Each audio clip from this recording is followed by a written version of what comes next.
बाद जम्मू कश्मीर बीजेपी के वर्किंग सदर सच शर्मा ने दावा किया कि उनकी पार्टी को कतई अक्सरियत मिलेगी और जम्मू कश्मीर में अगली हुकूमत बनाएगी। उन्होंने कहा कि उनकी पार्टी को किसी भी आजाद या छोटी पार्टी की हिमायत की जरूरत नहीं होगी। सच शर्मा ने कहा कि जम्मू कश्मीर दोनों खित्तों से ताल्लुक रखने वाले वोटरों ने जम्मू कश्मीर में बीजेपी की हुकूमत बनाने का जहन बना लिया है। सच्ची न्यूज़ 18 से बात करने के लिए आपका धन्यवाद। सबसे पहला सवाल मेरा ये, 8 तारीख को सिर्फ 4 दिन, बीजेपी के दावे क्या है? क्या आप सिंगल लार्जेस्ट बनोगे या आपको मेजॉरिटी मिलेगी? ऐसा है कि भारतीय जनता पार्टी एक इतिहास रचने जा रही है। पहली बार एक विधान, एक निशान, एक प्रधान के अंतर्गत चुनाव हुए और इन चुनावों में जहाँ तक प्रश्न भारतीय जनता पार्टी का है, सिंगल लार्जेस्ट बड़ी पार्टी तो डेफिनेटली बनकर उभरेगी, लेकिन अपने बलबूते के ऊपर सरकार जो है हम लोग बनाएंगे। और पूरे प्रदेश भर में एक ऐसा वातावरण बना है। आप कभी घाटी के बारे में सोचिए, कभी आप लोग डोडा क्षेत्र के बारे में सोचिए या राजौरी और पुंछ के क्षेत्र के बारे में सोचिए। आप लोगों के ध्यान में आएगा कि यहाँ पर हम लोगों के लिए कभी खाता खोलना भी मुश्किल होता था। आज वहाँ पर भी Bharatiya Janata party single largest party या full majority? Bharatiya Janata party चुनाव जीतने जा रही है और अपने बलबूते के ऊपर सरकार बनाएगी। अच्छा, ये कोर कमेटी की मीटिंग हुई है आपकी, कोर ग्रुप की, और उधर से जो सामने आया है कि अगर इन केस अगर शॉर्ट ऑफ मेजॉरिटी रहते हैं तो आप इंडिपेंडेंट लोगों से, जो इंडिपेंडेंट हैं बहुत सारी जगहों पे, जो पोटेंशियल इंडिपेंडेंट जीत सकते हैं आपकी नज़र में, कश्मीर में भी और जम्मू में भी, उनके राब्ते में हो गए, उनके राब्ते में हैं और उनकी भी मदद ले सकते हैं। सवेरी ऐसी कोई भारतीय जनता पार्टी की अभी बैठक नहीं हुई। हम लोग अलग अलग स्थानों पर जहाँ पर चुनाव हुए हैं, एक आध दिन के बाद आप लोगों के सामने जो भी रिजल्ट्स हैं, क्योंकि आप लोगों के भी एग्जिट पोल होते हैं, बाकी लोग भी एग्जिट पोल करेंगे, ये रिजल्ट आप लोगों के सामने 5 तारीख को आ जाएंगे। और यहाँ तक प्रश्न, जैसे मैंने कहा ना, एक विधान, एक निशान, एक प्रधान के अंतर्गत पहला चुनाव है और भारतीय जनता पार्टी एक बड़ा इतिहास जो है वो रचने जा रही है। क्योंकि सियासत में कोई परमानेंट दोस्त या दुश्मन नहीं होता। इन केस मैं कह रहा हूँ, अगर आपको जरूरत पड़े तो आपके दरवाजे खुले हैं। बाकी जो इंडिपेंडेंट, हम जैसे मैंने आपको कहा, भारतीय जनता पार्टी इतिहास रचेगी तो वैसा ही रचेगी। इफ्स एंड बट्स उसमें होते हैं जब हम पीछे होते हैं। हम कहीं भी पीछे नहीं हैं। आपको जैसे मैंने कहा, डोडा जैसे क्षेत्र में भी हम लोग चुनाव जीत रहे हैं। राजौरी, पुंछ जैसे क्षेत्र में आप लोगों को कमल का फूल खिलता हुआ मिलेगा। और यहाँ तक कश्मीर का प्रश्न है, वहाँ पर भी इस बार आपको कमल का फूल खिलता हुआ नजर आएगा। आज कश्मीर की जनता को भी, वहाँ के लोगों को, वहाँ के नौजवान पीढ़ी को लगता है कि कितने वर्ष, आज़ादी के कितने वर्ष तक उन लोगों को उन पार्टियों ने धोखा दिया जिन्होंने कभी उस प्रदेश के हित के बारे में नहीं सोचा। कई नेता जो थे आपके, जिनको टिकट नहीं मिली, वो एज एन इंडिपेंडेंट चुनाव लड़ रहे हैं, क्या आप उनको अपने साथ ला सकते हैं? ऐसा है कि मैं भी था, लेकिन मैं पार्टी का कार्यकर्ता होने के नाते मैंने कार्य किया है। वैसे ही मेजॉरिटी हमारे कार्यकर्ता हैं। मैंने कहा अपने बलबूते के ऊपर हम लोग सरकार बनाने जा रहे हैं। बहुत बहुत धन्यवाद। मीरवाइज मौलवी मोहम्मद उमर फारूक को जामा मस्जिद श्रीनगर में कई हफ्तों बाद नमाज जुमा अदा करने और खुतबा देने की इजाजत दी गई। मीरवाइज ने कहा कि जो भी कश्मीरियों के बुनियादी हकूक की बात कर रहा है उसे हिरासत में लिया जा रहा है। उन्होंने कहा कि आज के दौर में सच छुप नहीं सकता। उन्होंने कहा कि जब हिंदू यात्री कश्मीर आते हैं तो वो उनकी हिमायत करते हैं। उन्होंने कहा कि यह बात हिंदुस्तान पाकिस्तान की नहीं बल्कि मजहब की है और कश्मीरियों को उनके मजहबी या सियासी हकूक से महरूम रखा गया है। उन्होंने कहा कि कश्मीरियों के जज्बात से मत खेलें। मीरवाइज ने कहा कि 5 अगस्त 2019 के बाद उन्हें मुकम्मल तौर पर खामोश किया गया। उन्होंने कहा चीन ने भारत की जमीन छीन ली जबकि भारत पाकिस्तान पर तवज्जो मरकूज किए हुए था। मीरवाइज ने कहा कि कश्मीर के लोगों को चोट लगी है और उनके साथ मजीद बुरा न करें।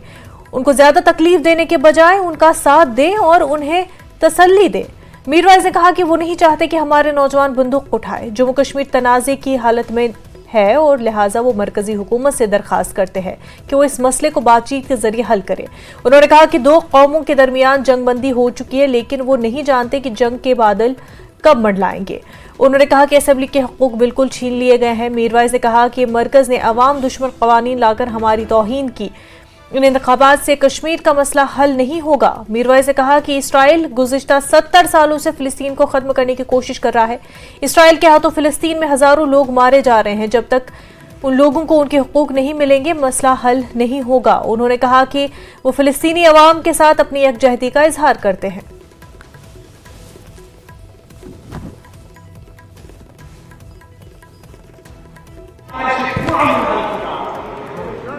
हमने हमेशा ये बात कही कि हम जंग को जंग नहीं चाहते। हमने हमेशा ये बात कही कि हम मसाइल का हल उसको शरीर से चाहते हैं, डायलॉग से चाहते हैं, बातचीत से चाहते हैं। लेकिन हमारी बात को हमेशा नजरअंदाज कर दिया जाता है। 2019 के बाद सूरत-ए-हाल हुई, यकतरफा इक़दाम उठाए गए, हमारी रियासत के शियाजे को पारा पारा कर दिया गया, हम स्टेट यूनियन बना दिया गया, हमारे जमीनी हकूक, हमारे नौकरी के हकूक, हमारे वसाइल, हमारी जमीनें, उन पर पॉलिसीज बनाई गई। ये सारा क्यों किया जा रहा है कि जम्मू कश्मीर के आवाम की आवाज को दबाया, हमें मालूम किया जाए। हम वहां पर जम्मू कश्मीर के पंडित बरादरी हमारी है, उनकी वापसी की बात है। हमने बार बार कहा, मेहराब से मैंने कई बार कहा कि कश्मीरी बंधु का जो मसला है, उनकी वापसी का जो मसला है, वो भी इंसानी मसला है। और हमें हुकूमत कुछ करे या न करे, मगर बहस की मेजॉरिटी, बहस के मुसलमान, हमें उसके लिए भी काम करना है, उनको भी हमें वापस लाना है। इंशाअल्लाह ऐसे नहीं कि जैसे हुकूमत उनको भी इस्तेसाल करती है, उनके जज्बात का भी इस्तेसाल किया जाए। हम ये नहीं चाहते जंग, हम ये नहीं चाहते कि हमारा नौजवान बंदूक उठाए, हमारा नौजवान इस कॉन्फ्लिक्ट में कंज्यूम हो। नस्ल दर नस्ल, आज तीसरी नस्ल जम्मू कश्मीर के आवाम की इस कॉन्फ्लिक्ट में है। कब तक ये कॉन्फ्लिक्ट चलता रहे?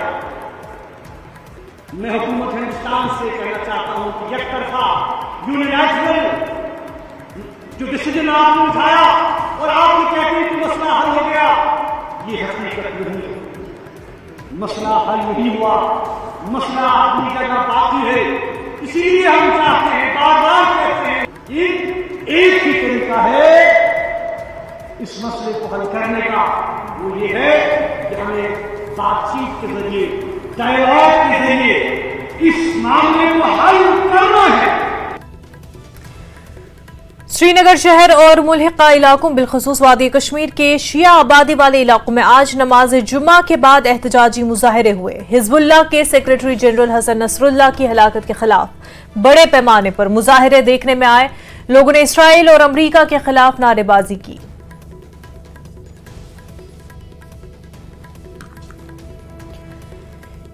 कठुआ पुलिस को एक बड़ी कामयाबी मिली। पुलिस ने 200 ग्राम आइस ड्रग के साथ 2 स्मगलरों को गिरफ्तार किया। बताया जाता है कि तहली के बाशिंदे खेप लेकर कठुआ पहुंचे थे। बताया जा रहा है कि जम्मू कश्मीर में आइस ड्रग पकड़े जाने का यह पहला मामला है। पुलिस ने मुकदमा दर्ज करके मजीद कार्रवाई शुरू कर दी है।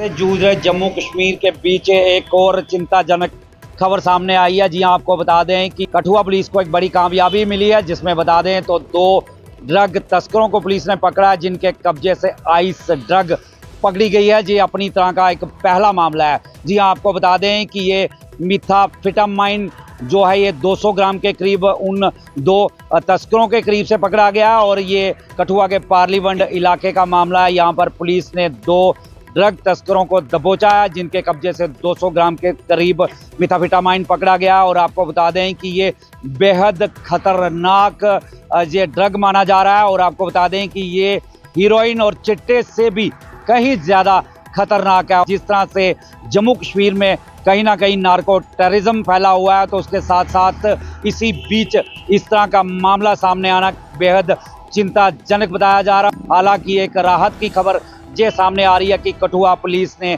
200 ग्राम के करीब जो मिथाफिटामाइन है वो उसे पकड़ लिया है और आगे की जांच जो है वो पुलिस कर रही है कि आखिर ये खेप जो है ये तस्कर कहां पहुंचाने वाले थे। और बता दें तो कि दोनों तस्कर जो हैं दिल्ली के बताए जा रहे हैं और पुलिस जो है वो अपनी मुहिम इसी तरह आगे बढ़ाए हुए है।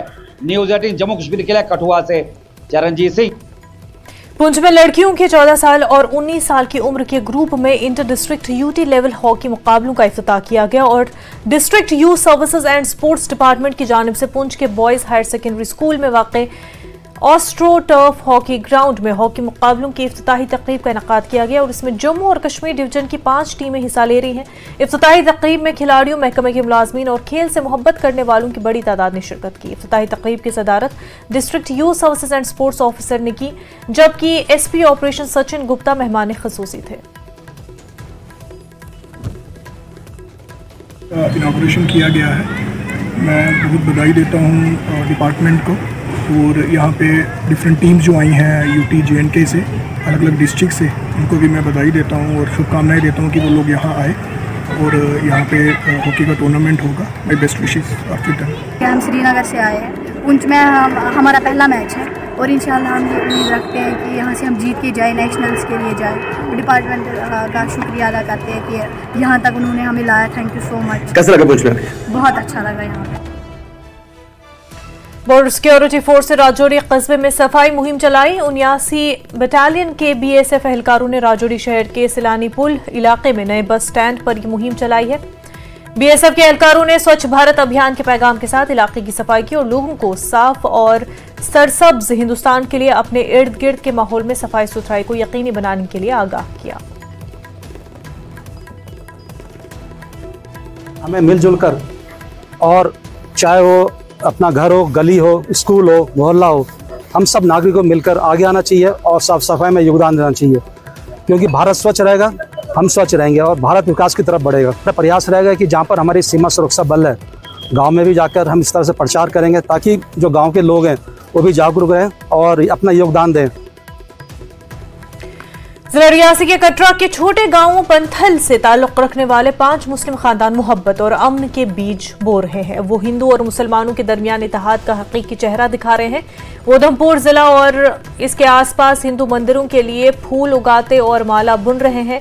वह हनुमान मंदिर और बाहर की तरफ पांडव मंदिर के करीब गोल मार्केट में फूलों के साथ साथ फलों के हार बेचते हैं और फूलों के हार वो वहां पर बेचते हैं। मंजूर हुसैन नामी एक कारोबारी ने बताया कि लगभग 25 साल से वो हनुमान मंदिर गोल मार्केट उधमपुर के करीब बैठकर फूलों के हार बनाकर उनको हिंदू अकीदतमंदों को फरोख्त करते हैं। माता वैष्णो के रहने वाले हम, तो यहाँ गोल मार्केट उधमपुर में काम करते हैं। 20-25 साल से यहाँ पे काम कर रहे हैं हम। अच्छा काम है हमारा। जैसे कि नवरात्रे आते हैं, दिवाली आती है, शिवरात्रि आती है, कोई भी त्यौहार आता है तो मंदिरों में फूल जाते हैं, अच्छी जगह फूल चढ़ते हैं, क्योंकि ये अपने हिंदू मुस्लिम सिख ईसाई आपस में भाई भाई ये हमें बहुत प्यार देते हैं, तो अच्छा प्यार देते हैं, तो अच्छा काम होता है सर। भद्रवा की गजोथ पंचायत में मैरीगोल्ड के फूलों के काश्तकार खुशी से झूम रहे हैं, क्योंकि उन्हें न सिर्फ बेहतर कीमत मिल रही है बल्कि देवी का आशीर्वाद भी मिल रहा है। इन फूलों का इस्तेमाल नवरात्रि त्यौहार के दौरान मंदिरों में किया जाता है। मैरीगोल्ड ने भद्रवा के 500 से ज्यादा खानदानों की किस्मत बदल दी है, क्योंकि वो हकीकी मानों में अपनी आमदनी को दुगना कर रहे हैं। खास तौर पर नवरात्रि के त्यौहार के दौरान फूलों की मांग कई गुना बढ़ जाती है। नवरात्रि के दौरान वो मंदिरों के शहर जम्मू को एक दिन में 100 क्विंटल बरामद कर रहे हैं।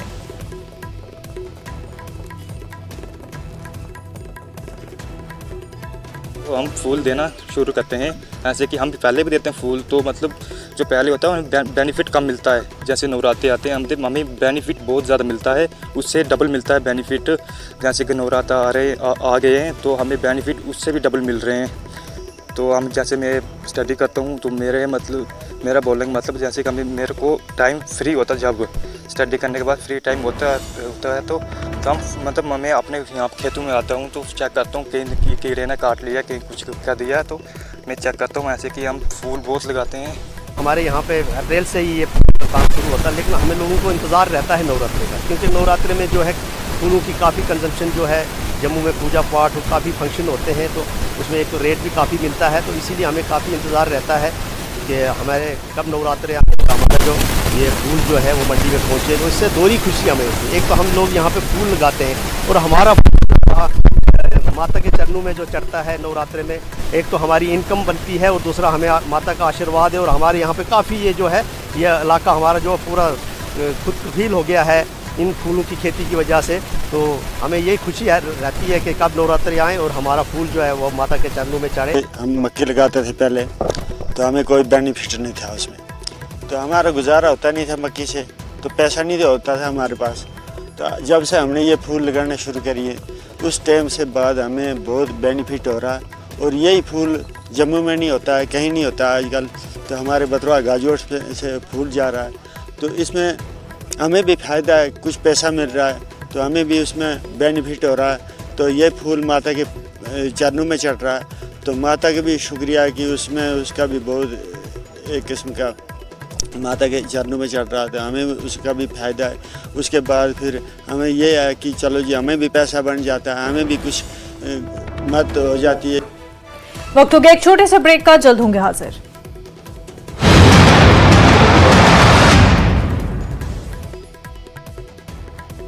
अगर मैं अपना नस्ल इजराइल की सेना ने हिजबुल्लाह के हमलों को तबाह करने का किया दावा। दक्षिणी लेबनान से इजराइल पर दागे गए थे कई रॉकेट। तेहरान में आज हिजबुल्लाह के पूर्व कमांडर नसरल्लाह की शोक सभा। ईरान के सुप्रीम लीडर खोमेनी हो सकते हैं शामिल।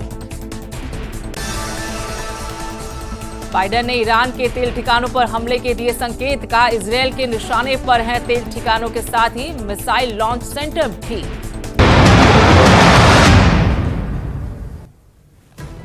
ब्रेक के बाद आपका खैर मकदम। महकमे तालीम की जानिब से government boys higher secondary school Pampore में माजूर बच्चों के लिए एक तिब्बी तशखीसी कैंप का इनेकाद किया गया।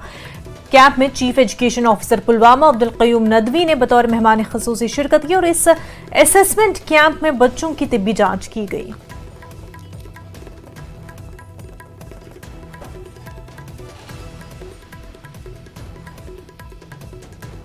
मान लीजिए कि एक पूरा अरेंजमेंट किया हुआ है कि इनके लिए साल में कैंप लगते हैं जिसमें इनका चेकअप होता है। मेडिकल फील्ड के लोग आते हैं जो एक्सपर्ट इनका चेकअप करते हैं। और वो एक बड़ी एक नेशनल लेवल की एक कंपनी है लिम्को, जिसका जो ये सामान हमें फराहम करती है। तो वहाँ पर ये हमारे डॉक्टर और ये अलग अलग फील्ड के जो एक्सपर्ट्स हैं ये इनका चेकअप करते हैं। फिर वो जो चीज़ें जो उनको जो इंस्ट्रूमेंट चाहिए होता है, जो डिवाइस उनको हेल्प करती है, मसलन चश्मा है, साइकिल है या स्टिक है, ये सारी चीज़ें उनको फिर उसी स्पेसिफिकेशन के साथ जो है वो डिस्ट्रीब्यूट की जाती है। इसके बाद जो है 2-4 महीने के बाद जब सामान तैयार होके आएगा तो फिर ये कैंप लगेंगे डिस्ट्रीब्यूशन के। उसमें सामान बच्चों को दिया जाता है जिससे इनको पढ़ने लिखने में सहूलत होती है, स्कूल तक पहुंचने में सहूलत होती है, घर की में रहकर भी इनको उससे सहूलत मिलती है। और इसमें पेरेंट्स को, टीचर दोनों को गाइडेंस भी मिलती है कि इन बच्चों के साथ कैसा सलूक किया जाए। इस वक्त की बड़ी खबर कटरा से आपको बता दें। कटरा से जम्मू रेलवे स्टेशन जा रही बस में आग लग गई है। मुसाफिरों से भरी इस बस में आग लगी है। आग पर काबू पाया गया है। काफी अहम खबर आपको बता रहे हैं कटरा से, जहां पर जम्मू रेलवे स्टेशन जा रही एक बस में आग लग गई। मुसाफिरों से ये बस भरी हुई थी और इसमें आग लग गई। आपको बता दें कि आग पर काबू पा लिया गया है। मजीद तफसीलात का भी इंतजार है। क्या इस हादसे में कोई मुसाफिर जख्मी हुए हैं कि नहीं, आपको इस हवाले से इतला जरूर देंगे। लेकिन इस वक्त जो अपडेट हमें मिल पा रहा है, कटरा में रेलवे स्टेशन जा रही बस में आग लगी और ये बस मुसाफिरों से भरी हुई थी। जम्मू रेलवे स्टेशन जा रही थी ये बस जब इसमें ये आग लगी है। आग पर काबू पाया गया है।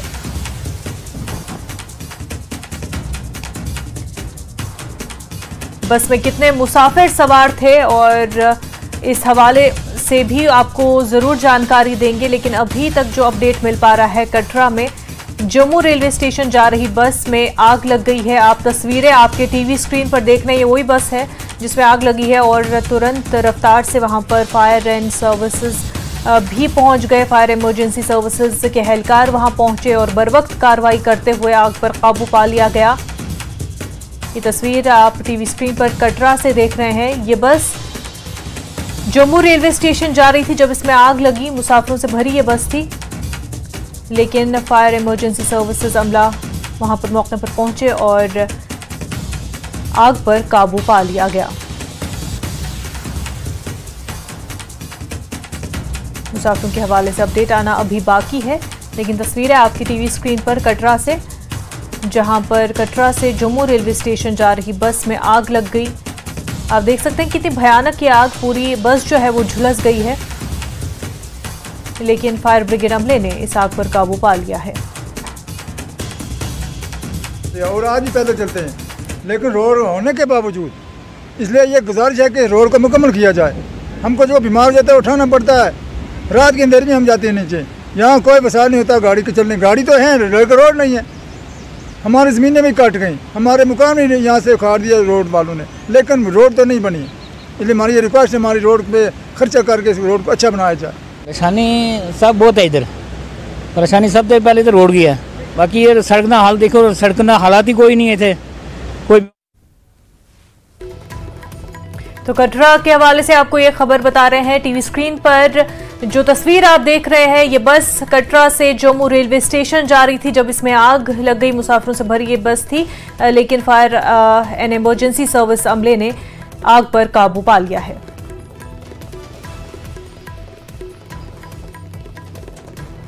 इस बस में तकरीबन 38 पैसेंजर लोड थे, सब सेफ हैं, किसी का जानी नुकसान कोई नहीं है। बाकी गाड़ी को वायरिंग की प्रॉब्लम से आग लगी है, हमारा तो यही मानना है कि वायरिंग प्रॉब्लम से आग लगी है। तो उसके बाद फायर ब्रिगेड को फ़ोन किया, 15 से 20 मिनट बाद फायर ब्रिगेड पहुंच गई, उन्होंने आग को कंट्रोल किया। गाड़ी के टायर वगैरह नीचे टैंकी वगैरह फटने से बच गई, बाकी इंजन तो जलकर आग हो गया और गाड़ी जली हुई तो आपके सामने ही है सारी। कितने लोग बैठे थे गाड़ी में? 38 लोग थे। कहाँ जा रहे थे? ये कटरा बस स्टैंड से जम्मू रेलवे स्टेशन के लिए।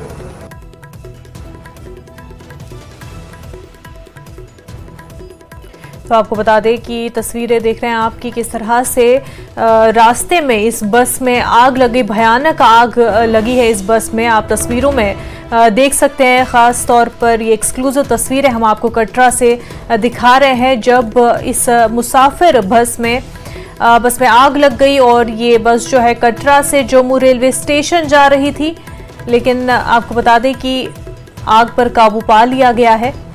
दो तस्वीरें आपके टीवी स्क्रीन पर, एक जब इस बस में रास्ते में जाते हुए जम्मू रेलवे स्टेशन जाते हुए इसमें आग लग गई थी, और दूसरी जब फायर इमरजेंसी सर्विसेज ने आग पर काबू पा लिया। पूरी बस जो है इस आग में झुलस गई है।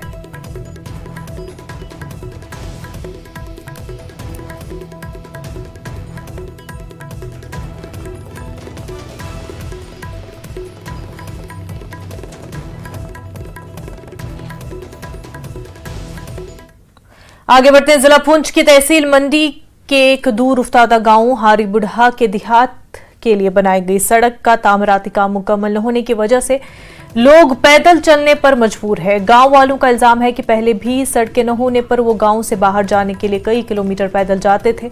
अब जबकि सड़क बन चुकी है फिर भी वो पैदल चलने पर मजबूर है, क्योंकि सड़क पर सिर्फ कटिंग का काम हुआ है। सड़क की खस्ता हाली की वजह से कोई गाड़ी गाँव नहीं आती।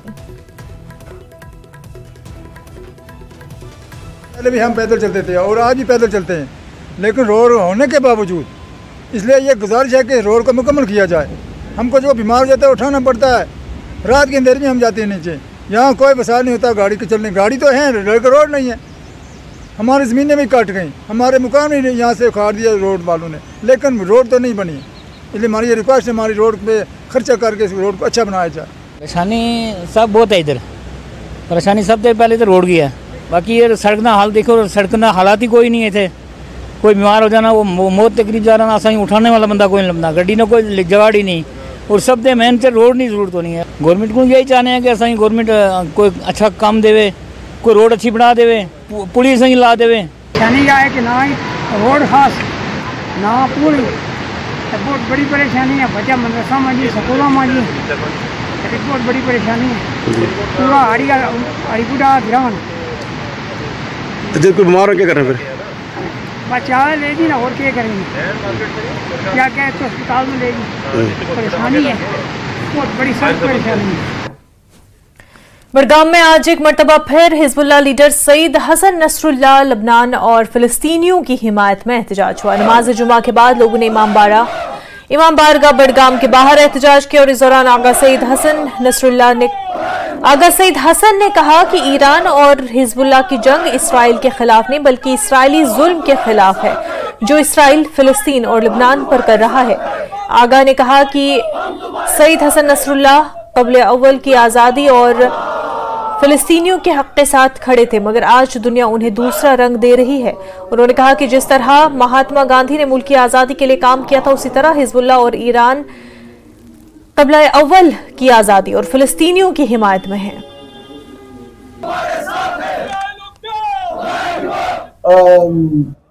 इसराइली गासिब फलस्तीनी अवाम को जुल्म तशद्दुद करते आए हैं, जेलों में बंद करते हैं। जुर्म ये है कि आप हमारे ज़मीन को आज़ाद करो, हमारे मस्जिद अक्सा को आज़ाद करो, बस यही एक जुर्म है उनका, वरना वो इसराइल के खिलाफ नहीं है, वो उनके जुल्म के खिलाफ है, उनके तशद्दुद के खिलाफ है। अब इसी को दुनिया में प्रोपेगेंडा किया जा रहा है, ये दहशतगर्दी फैलाते हैं, मगर इसको दहशतगर्दी के साथ कोई ताल्लुक नहीं। एक अहम पेशरफ्त में नेशनल कॉन्फ्रेंस ने अपने सियासी हरीफ पीडीपी के बारे में अपना मौक़िफ़ नरम कर दिया है। एनसी के सीनियर लीडर शेख बशीर अहमद ने कहा कि अगर एनसी कांग्रेस अक्सरियत हासिल करने में नाकाम हो जाती तो उनकी पार्टी को पीडीपी जैसी हम ख्याल जमातों की हिमायत लेने में कोई मसला नहीं। उन्होंने पीडीपी को एक हम ख्याल पार्टी करार दिया और कहा कि एनसी क़यादत पीडीपी की हिमायत लेकर ज्यादा खुश होगी। एनसी लीडर ने हुकूमत साजी के लिए इंजीनियर रशीद याब बीजेपी के साथ मुमकिन इत्तेहाद को मुस्तरद किया। उधर नेशनल कॉन्फ्रेंस ने वाज़ेह तौर पर इंडिया ब्लॉक से बाहर किसी भी पार्टी के साथ बैक चैनल बातचीत की बेबुनियाद अफवाहों की तरदीद की। एनसी का कहना है कि अपनी आने वाली शिकस्त को महसूस करने वालों ने ऐसे बेबुनियाद इल्जामात लगाने का सहारा लिया है। पार्टी का कहना है कि वो अवाम से इन झूठे दावों को नजरअंदाज करने और अफवाह फैलाने वालों से न उलझने की अपील की है। आपके दावे क्या हैं? बीजेपी अपने दावे कर रही है, आपका दावा क्या है? समीर साहब बहुत बहुत शुक्रिया। इलेक्शन वोटिंग के बाद हम मिल रहे हैं और आपने कहा कि बीजेपी वाले भी दावा कर रहे हैं, नेशनल कॉन्फ्रेंस वाले भी दावा कर रहे हैं, पीडीपी भी दावा कर रही है, लेकिन लोग भी दावा कर रहे हैं, जिन्होंने वोट डाला है वो भी दावा कर रहे हैं। लोगों ने 10 साल के बाद वोट डाला और मैं लोगों को मुबारकबाद देता हूँ उन वोटरों ने जिन्होंने खुल के वोट किया। वोट की ही ताकत से सिस्टम को बदला जा सकता है। दावा करना हर एक का हक है। लोगों का जो वोट है, जो मैंने जब वोट होते हुए देखा, मोदी लहर नहीं देखी। बीजेपी ने इलेक्शन के दौरान जो इशू उभारे वो लोगों के लिए नॉन इशू थे, उनका लोगों के साथ कोई तल्लुक वास्ता नहीं था। जम्मू कश्मीर के लोगों को उम्मीद थी कि इलेक्शन, कम से कम इलेक्शन के दौरान बीजेपी ये तो। इस वक्त की बड़ी खबर आपको बता दें, टॉयलेट टैक्स तनाज़े के हवाले से ये खबर है। फी टॉयलेट सीट 25 रुपए शुल्क वसूलने की अधिसूचना की गई है, कॉपी आम की गई है और रियासती हुकूमत ने ये अधिसूचना जारी की है। तो अहम खबर आपको बता रहे हैं, टॉयलेट टैक्स तनाज़े के हवाले से ये खबर है। फी टॉयलेट सीट 25 रुपए शुल्क वसूलने की अधिसूचना की कॉपी आम की गई है। रियासती हुकूमत ने यह अधिसूचना जारी की है, जिसको लेकर के हालांकि निर्मला सीतारमन ने ट्वीट किया है और इस हवाले से उन्होंने रियासती हुकूमत को क्रिटिसाइज भी किया है। लेकिन बहरहाल आपको बता दें कि रियासती हुकूमत ने अधिसूचना की कॉपी आम की है। फी टॉयलेट सीट 25 रुपए शुल्क वसूलने की अधिसूचना की कॉपी आम की गई है।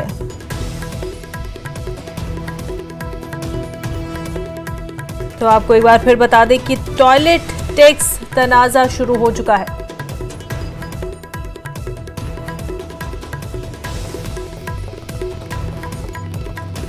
तो आपको बता दें कि टॉयलेट टैक्स भी अब वसूला जाएगा। फी टॉयलेट सीट 25 रुपए शुल्क वसूलने की अधिसूचना जारी की गई है। रियासती हुकूमत ने ये जारी की है। तो वहीं निर्मला सीतारमन ने भी इस हवाले से ट्वीट किया, हालांकि उन्होंने इस चीज़ को कंडेम किया है। बहरहाल